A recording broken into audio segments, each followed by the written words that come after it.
যে অপমানিত ওকে হতে হয়েছে ওদের কাছে, তারপরে যদি ও আমার কথার গুরুত্ব দিত তাহলে আমি ভাবতাম যে ওর কোনো মান সম্মান জ্ঞান নেই। তাহলে আপনি ফোনটা করলেন কেন? জানতেনই যখন। নিজের মেয়ে তো, নিজের মেয়ের ক্ষেত্রে না এসব যুক্তি টুক্তি খাটে না। তোমার খাটে বৌমা?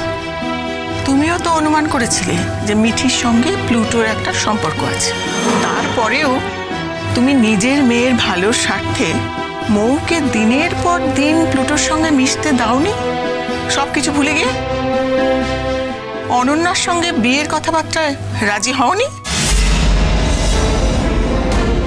মায়েরা একটু স্বার্থপর হয়, আমি তোমাকে কোনো দোষ দিচ্ছি না। আমিও তো একজন মা, তাই স্বার্থপর হয়েই নতুনকে ফোন করেছিলাম। মা, আপনারা একটা সামান্য কথাকে কোথা থেকে কোথায় নিয়ে চলে যান আমি তো বুঝতেই পারি না। সেই তো আমার ভরসাতেই নিয়ে আসতে, তা নিয়ে যখন চলেই আসতে তখন আসার আগে আমাকে একবার জিজ্ঞেস করে নিলে ভালো হতো না? কেন তোমার ভরসা আনবো কেন? আমার মেয়েকে এসে আমার বাড়িতে থাকতে পারে না? বাবা, এইটুকু তো একটা বাড়ি, এখন আমার মেয়েও বড় হয়েছে, তারও একটা আলাদা ঘর লাগে তো। আমার মেয়ে আমার ঘরে থাকতো, সবার আলাদা আলাদা ঘর লাগে বলে আমার মেয়ের কোনো ঘর থাকবে না তা তো হয় না।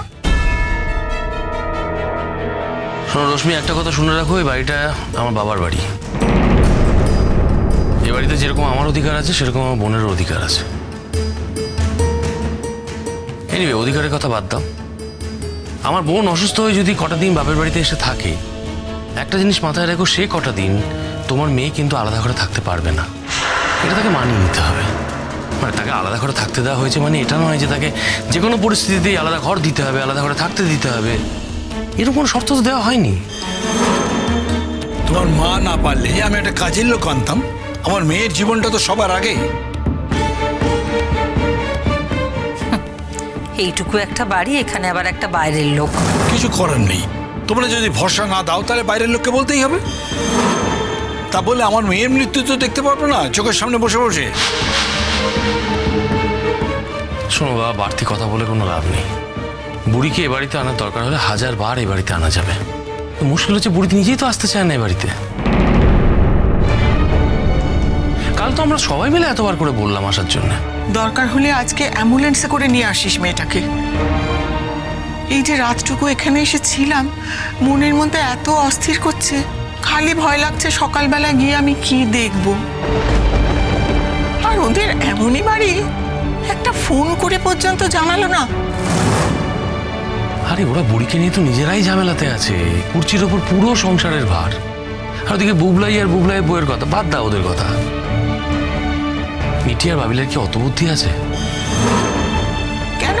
ওর শাশুড়ি পৃথিবীর শ্রেষ্ঠ জ্ঞানী গুণী মানুষ, তার বুদ্ধি নেই?